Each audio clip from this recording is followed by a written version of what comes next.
بھارت دی روز اول تھی ایک کوشش رہی ہے کہ وہ اپنے گمانڈی ملکاں دے اندرونی معاملات وچ مداخلت کر کے انہاں کو کمزور کر کے علاقے دا تھانے دار بن جڑا ہے۔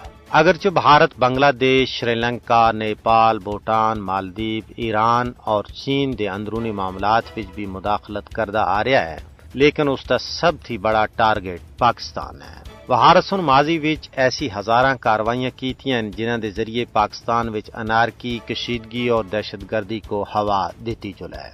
بھارتی خفیہ ایجنسی راہ دے ایک اور ایجنٹ عثمان عرف عبد الرحمان دی پاکستان وچ گرفتاری اور انسداد دہشت گردی دی عدالت دی طرفوں 20 سال قید دی سزا اس حقیقت دی ایک اور ٹھوس شہادت ہے کہ بھارت خطے وچ بدامنی پھیلانے اور پاکستان کو عدم استحکام تھی دوچار کرنے دی مسلسل کوششاں وچ مصروف ہے۔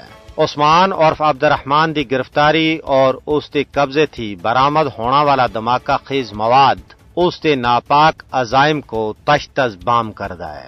یہ واقعہ نہ صرف بھارتی ریاستی دہشت گردی دی خطرناک ترجیحات کو اجاگر کردا ہے بلکہ کلبھوشن یادو جیسے سابقہ واقعات دی بھی یاد تازہ کردا ہے۔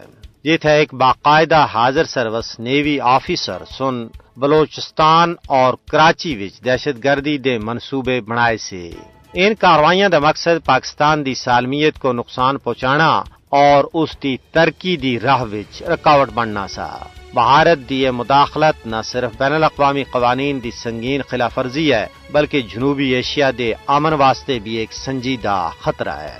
عالمی برادری خاص طور تے اقوام متحدہ اور انسانی حقوق دی تنظیماں کو چاہیے کہ وہ ان شواہد دا نوٹس کینن اور بھارت تے دباؤ باون تاکہ وہ پاکستان دے داخلی معاملات وچ مداخلت بند کرے۔